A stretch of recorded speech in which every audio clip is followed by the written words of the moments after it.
tidak pernah ada satu suara yang terlalu kecil untuk didengar, karena setiap suara memiliki arti yang sama. Adik sanak mari berdemokrasi di Icak-Icak Podcast.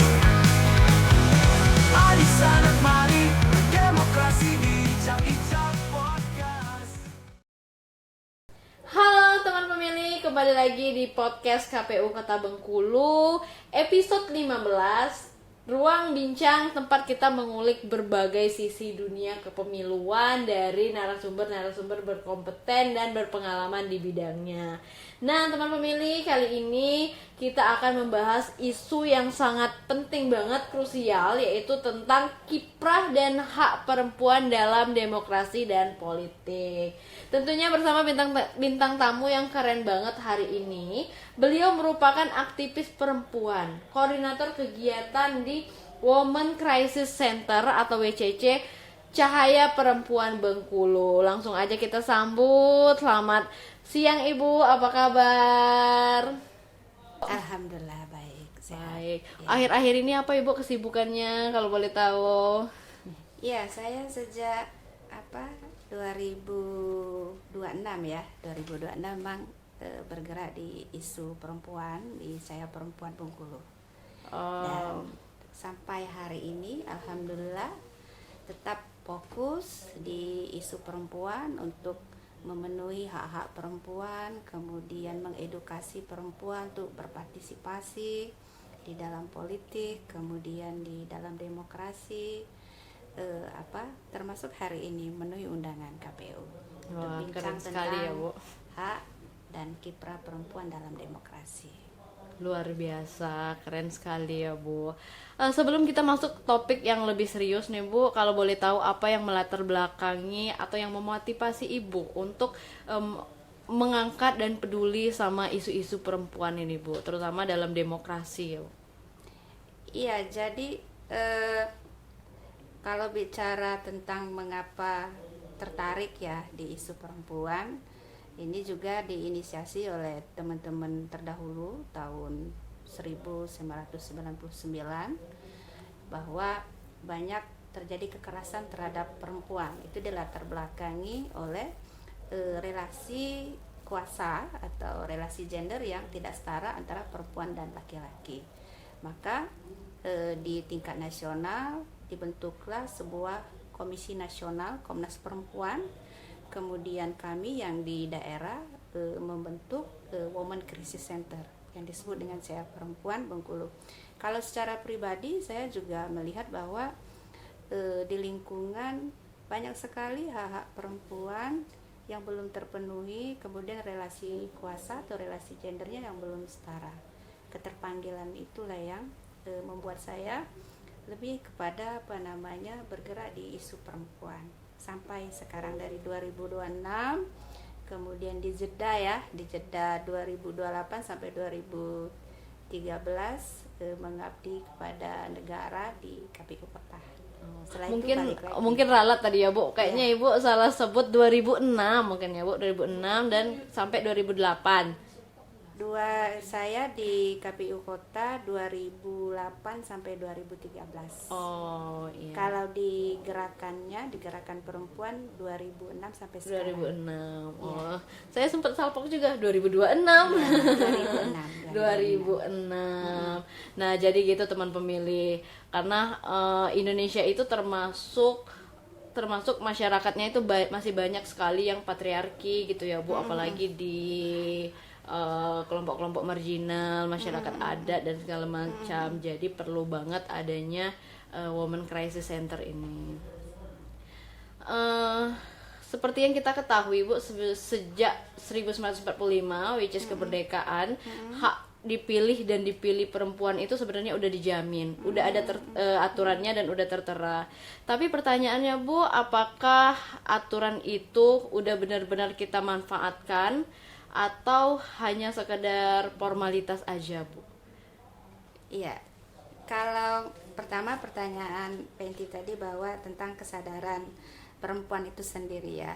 Jadi kalau kesadaran perempuan untuk partisipasi politiknya itu sejak kalau dari kemerdekaan sampai sekarang itu meningkat gitu ya. Nah cuman kalau misalnya kita lihat dari kesadaran kritisnya, teman-teman perempuan ini belum ada kesadaran kritisnya. Misalnya persoalan memilih ya, memilih itu masih ada pengaruh pihak lain terhadap pilihannya. Misalnya pengaruh dari pilihan suami, pilihan kedua orang tuanya, atau pengaruh para tokoh lainnya. Tapi kalau kita lihat kesadaran partisipasi politik perempuan sudah meningkat, apalagi sejak tahun 2004 ke atas ada afirmasi keterwakilan perempuan 30%. Maka itu juga sebetulnya secara hukum iya sudah ada. Secara hukum iya untuk keterwakilan perempuan.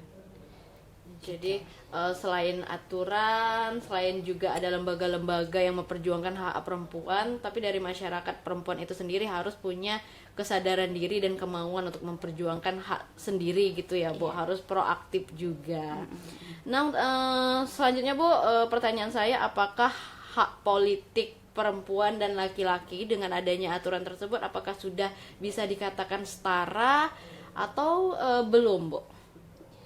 Kalau lagi-lagi tadi kan saya bilang kalau secara hukum hak politik perempuan iya sudah setara, sudah dijamin. Bahkan tidak minta banyak, keterwakilan 30% gitu. Secara hukum iya setara. Tetapi secara praktik keseharian belum. Gitu.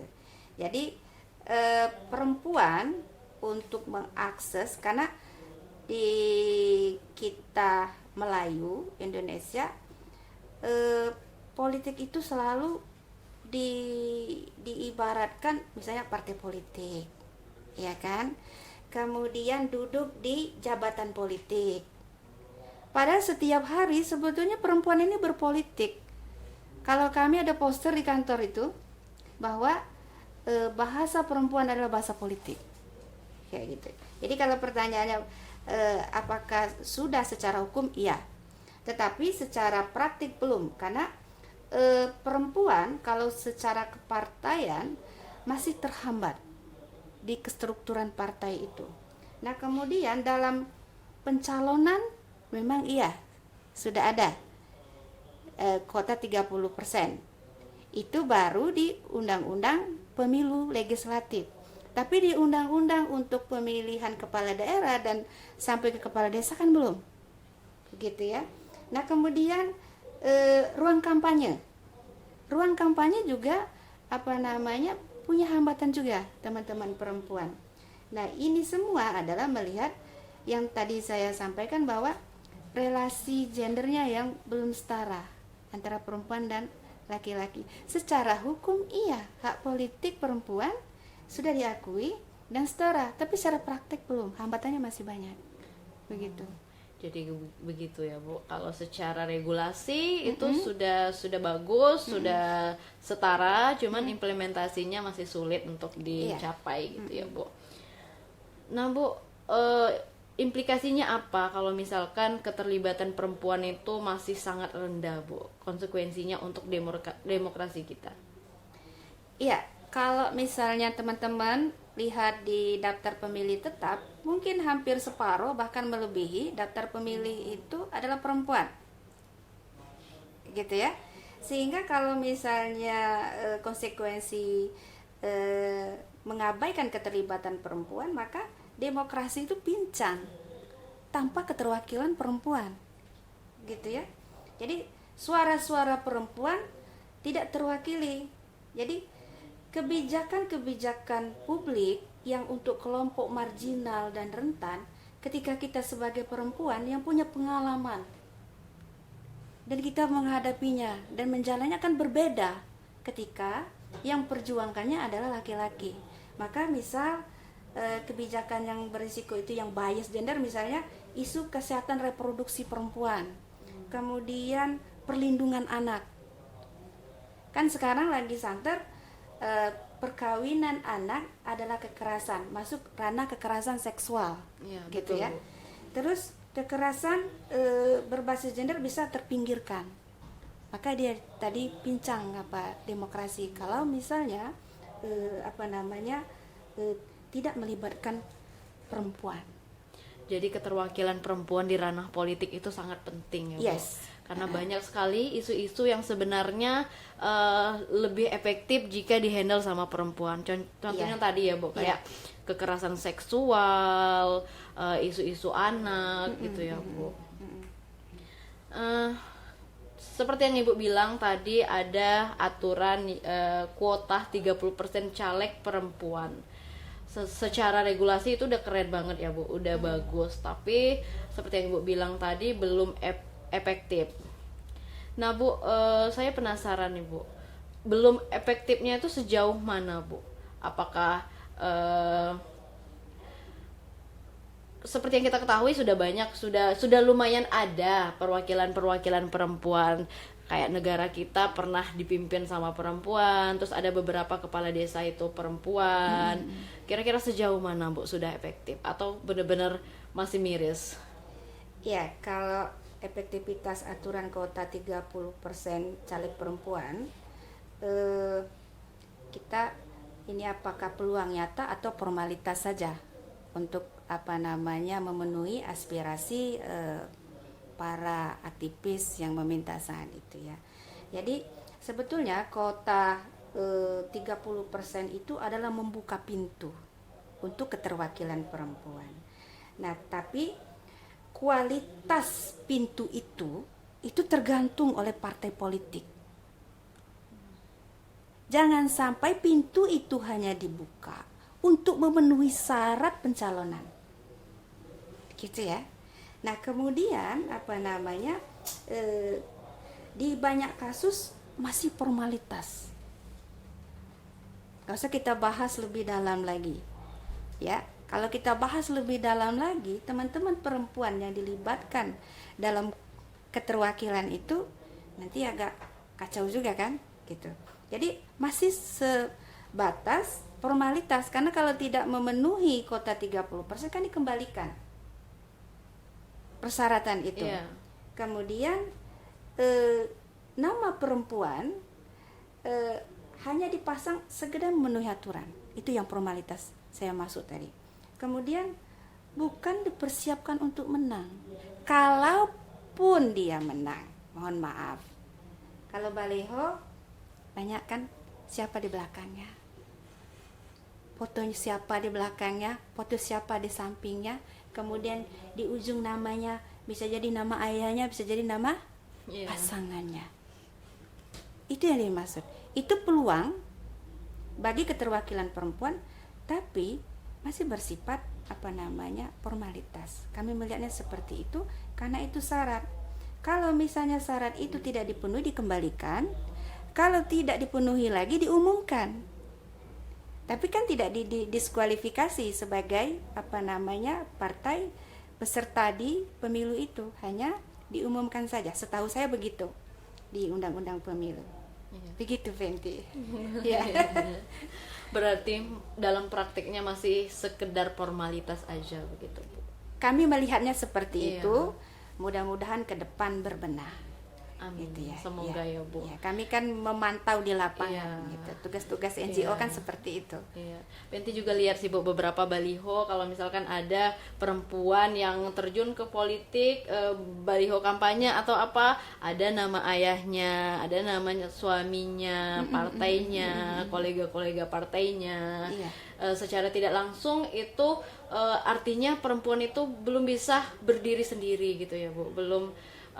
Belum setara dengan laki-laki, sedangkan kalau laki-laki itu foto dia sendiri, tidak bawa embel-embel nama ayah atau apa gitu ya Bu. Iya. Itu yang harus kita perjuangkan. Kembali bahwa itu hanya formalitas. Iya, betul. Nah Bu, kalau belum optimal, langkah apa yang sebaiknya dilakukan partai agar kuota ini bisa melahirkan pemimpin perempuan yang berkualitas? Dilakukan partai atau kita sendiri sebagai aktivis perempuan, Bu? Ya, kalau aktivis perempuan itu kan hanya mendorong ya penentu kebijakan, bukan kami yang melakukan, artinya menyuarakan saja. Nah, langkah konkretnya adalah itu ada di partai politik, rekrutmen dan kaderisasi perempuan secara sistematis.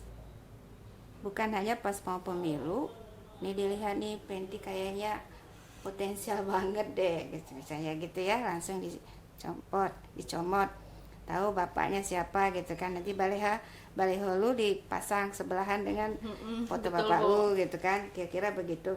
Yang kedua, dukungan pembiayaan dan logistik setara gitu. Bukan hanya memenuhi kota tadi, kemudian ikut aturan zipper kan, udah penuh ini, udah bagus gitu. Yang ketiga, mentoring politik gitu. Jadi bagi perempuan muda agar siap memimpin, bukan hanya pelengkap. Mentoring itu penting, dia bukan pelengkap, karena kalau lihat daftar pemilih tetap justru lebih banyak perempuan. Kemana suara perempuan? Begitu. Ya, Ada 3 jadi langkah Iya. konkretnya. Pertama rekrutmen, kemudian dukungan pembiayaan dan logistik setara, ya. Kemudian mentoring politik bagi perempuan muda.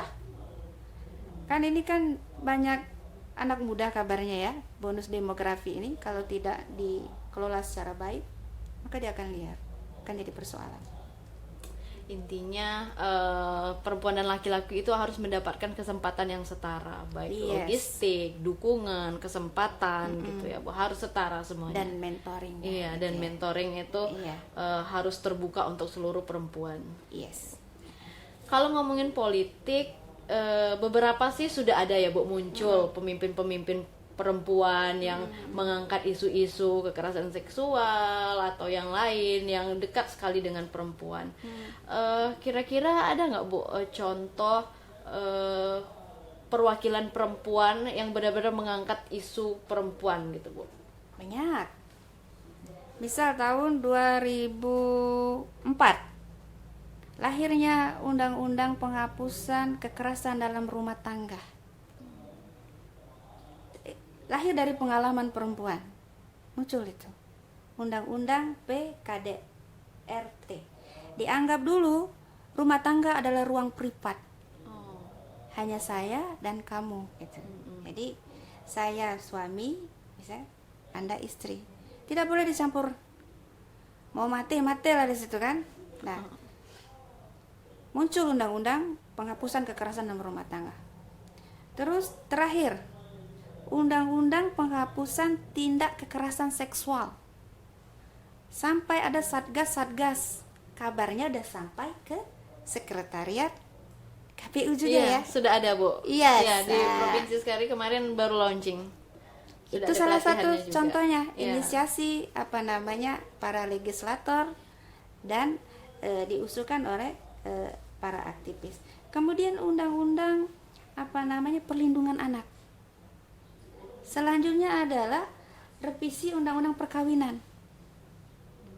Revisi undang-undang perkawinan bahwa ada usia anak yang masih rentan di bawah 19 tahun. Kemudian diinisiasi oleh Kementerian Agama, tetapi karena yang sangat tahu tentang perlindungan anak adalah Kementerian Pemberdayaan Perempuan dan Perlindungan Anak, maka hostnya untuk kemarin merevisi undang-undang perkawinan adalah Kementerian Pemberdayaan Perempuan dan Perlindungan Anak.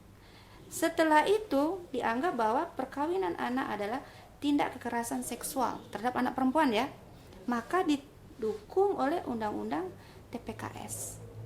Itu kalau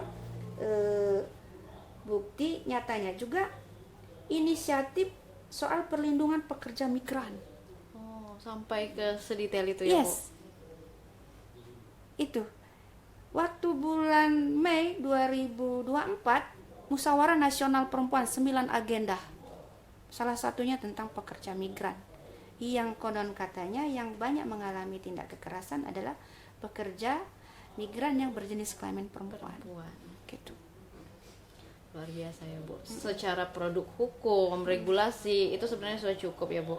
Tapi balik lagi ke implementasinya itu masih kita perjuangkan. Nah, di daerah Ya. ini Penti masih banyak juga ada perempuan legislator yang memperjuangkan anggaran kesehatan ibu dan anak, kemudian untuk pendidikan gitu ya, kemudian beasiswa untuk anak yang di garis kemiskinan, hingga perlindungan pekerja informal. Jadi yang legislator di tingkat nasional mereka berdasarkan aspirasi dari daerah itu menginisiasi adanya undang-undang yang saya sebut tadi. Di daerah mereka memperjuangkan yang anggaran. Begitu. Tapi apakah produk hukum ini, regulasi-regulasi ini diinisiasi sama perempuan atau bagaimana Bu? Yes. Oh, luar biasa. Jadi sangat penting sekali keterwakilan perempuan itu sendiri ya Bu. Undang-undang TPKS itu lama banget sampai besar. Harusnya kalau bisa dipercepat gitu ya Bu. Iya. Karena genting juga sih. Iya. Selain regulasi dan efektivitas, kalau tantangan Bu, apalagi Indonesia ini sangat kental sekali sama adat, sosial gitu Bu. Kira-kira tantangan paling berat untuk perempuan itu sendiri terjun ke politik itu apa Bu? Tantangan pertama adalah pandangan terhadap perempuan itu sendiri. Perempuan tuh nggak pantas di ranah politik, pantasnya di rumah. Ada 4 pur kan? Iya. Pertama, Di dapur. kedua, Di sumur. ketiga, Di kasur. keempat, pupur. Oh. Jadi pandangan stigma terhadap perempuan bahwa nggak pas, dan perempuan itu di stigma bahwa banyaklah perasaan daripada logikanya, Iya, betul. tidak cocok jadi pemimpin. Itu tantangan, ya kan? Terus yang kedua adalah biaya politik itu katanya mahal. Betul, mahal sekali. Sementara perempuan untuk akses ekonomi itu terbatas. Bisa jadi dia kaya, tapi kepemilikan aset itu milik suaminya. Terjadi seperti itu. Jadi keterbatasan itu menjadi tantangan. Makanya jadi perempuan harus cerdas. Kalau Setuju, punya Bu. aset, ya aset bersama atas miliknya juga, gitu ya. Kedua, kebanyakan perempuan tidak memiliki posisi strategis untuk penentu keputusan atau kebijakan di partainya maupun di instansinya. Oh, itu Gitu. karena tekanan dari internal, eksternal atau gimana Bu? Kenapa Ya, tidak strategis? Masih menganggap perempuan itu bahwa tidak pas untuk di posisi pemimpin. Balik lagi ke stigma gitu ya, Bu, dukungan stigma masyarakat. dukungan dari partai atau instansi itu ya kurang, bahwa yang nomor satu ya laki-laki, yang pas memimpin ya laki-laki, yang banyak logikanya katanya laki-laki, kita banyaknya perasaan saja. Kita itu dianggap 1 logika 9 perasaan, Iya, kebalik sama laki-laki. laki-laki. Iya. Jadi Padahal balik nggak lagi ke semuanya stigma ya, Bu. begitu. Betul. Justru soal peka terhadap perasaan itu bisa dibilang pisau bermata dua gitu ya Bu. Iya. Bisa bagus sekali untuk ambil keputusan karena insting kuat segala macam, atau kayak gitulah ya Bu. Balik lagi kita harus banyak-banyak edukasi masyarakat tentang gender equality. Iya. Iya. Kira-kira nih Bu, kalau generasi muda, kira-kira apa yang bisa dilakukan generasi muda, terutama perempuan, untuk mendukung demokrasi kita agar tetap sehat, agar tetap berkualitas gitu Bu? Iya, karena kebanyakan dari pemilih, karena kita bonus demokrasi adalah orang muda, maka pertama orang muda harus menjadi pemilih kritis, tidak ikut-ikutan. Lihat rekam jejaknya, siapa orang ini. Iya. Karena anak muda sekarang kan suka lihat di IG ya. Iya betul Bu. Lihat tuh, mencari rekam jejak orang gak usah jauh-jauh, gitu ya.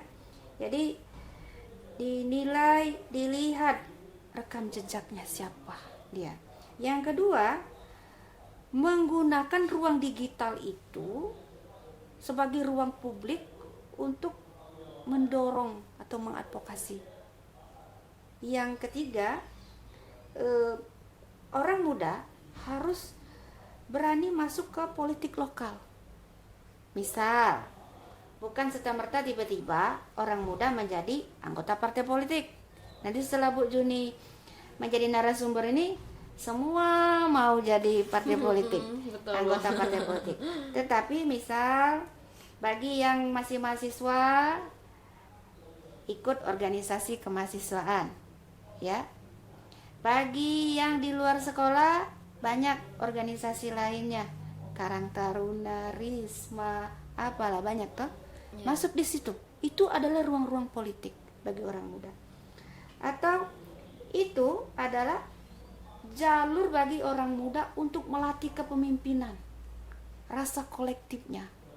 Jadi digunakan, bukan serta-merta tiba-tiba aku mau masuk partai politik deh. Nggak mesti. Latih kepemimpinanmu orang muda di tingkat lokal. Ya. Di organisasi kemasyarakatan, kesiswaan, kemahasiswaan atau kepemudaan. Itu bisa dilakukan oleh orang-orang muda. Iya, anak-anak muda gitu Iya. ya, Bu. Jadi tidak harus langsung terjun ke politik gitu. Bisa dari lini kehidupan yang paling kecil. Iya. Kalau misalkan teman pemilih mahasiswa bisa masuk ke organisasi mahasiswa untuk melatih kepemimpinan, atau bisa juga masuk ke organisasi keperempuanan, bisa belajar tentang isu-isu sosial. Yes. Jadi bisa melek dan aware juga terhadap gender equality ini ya, Bu. Betul sekali. Betul. Kalau untuk masyarakat luas, Bu, untuk laki-laki, perempuan, masyarakat adat, masyarakat marginal, kira-kira apa pesannya, Bu? Oke, untuk seluruh perempuan Indonesia. Ya, yang pertama, politik ini bukan hanya milik laki-laki. Betul. Allah menciptakan dua jenis kelamin, laki-laki dan perempuan. Di mata Allah kita sama. Kenapa kita yang ciptaan Allah membedakan? Iya. Jadi bicara politik, bicara yang sangat universal, bukan hanya persoalan jadi pemimpin di partai politik atau pemimpin di jabatan politik. Yang kedua, perempuan harus percaya diri, tapi tidak berlebihan ya. Kemudian tingkatkan kapasitasmu, dan jangan tunggu disiapkan. Kita yang harus mempersiapkan diri, dan ambil ruang itu yang sudah disediakan oleh negara kota 30%. Ketiga, keterlibatan perempuan bukan hanya soal representasi. Iya, betul. Oke, sepakat kita ya? Sepakat. Sepakat. Tapi juga soal kualitas demokrasi. Keterwakilan perempuan berarti mencerminkan demokrasi di Indonesia. Itu pesan Iya. saya untuk teman-teman Perempuan Indonesia ya, Bu. Untuk masyarakat luas, demokrasi itu sehat jika dia inklusif. Setuju, Bu. Betul. Ya. Harus inklusif dan merata. Yes. Tak ada satupun yang tertinggal di dalam proses pembangunan dan menikmati pembangunan. Yang kedua, dukungan terhadap perempuan di politik bukan hadiah, tapi kewajiban dari pemerintah atau negara ini. Ketiga, mari pilih, dukung, dan kawal pemimpin perempuan yang berintegritas. Itu pesan kami dari Cahaya Perempuan Bengkulu. Luar biasa ya, Bu. Iya. Karena sering sekali saya juga dengar, Bu, ada beberapa quote justru yang menjatuhkan perempuan itu sendiri, Bu, sebenarnya. Banyak perempuan-perempuan yang nyinyir, nggak mau dipimpin sama perempuan, ini masa perempuan mau sosok jadi pemimpin. Jadi itu PR untuk kita semua gitu ya, Bu. Jadi kalau bisa saya simpulkan, sebenarnya yang perlu dibenahi itu bukan hanya terkait sistem, tapi juga mindset masyarakat. Gitu ya, Bu. Luar biasa sekali obrolan kita hari ini. Terima kasih banyak ya, Ibu, udah hadir di ruang podcast KPU. itu dia teman pemilih, menarik banget obrolan kita siang ini tentang hak dan kiprah perempuan. Semoga apa yang kita obrolkan pada siang hari ini bisa menambah insight ya untuk teman-teman pemilih. Jangan lupa saksikan terus podcast KPU Kota Bengkulu di channel YouTube KPU Kota Bengkulu. Jangan lupa komen dan subscribe. Jangan lupa juga follow Instagram, Facebook, dan X KPU Kota Bengkulu. Saya Penti Sahri pamit undur diri. Sampai jumpa di episode selanjutnya. Wassalamualaikum warahmatullahi wabarakatuh.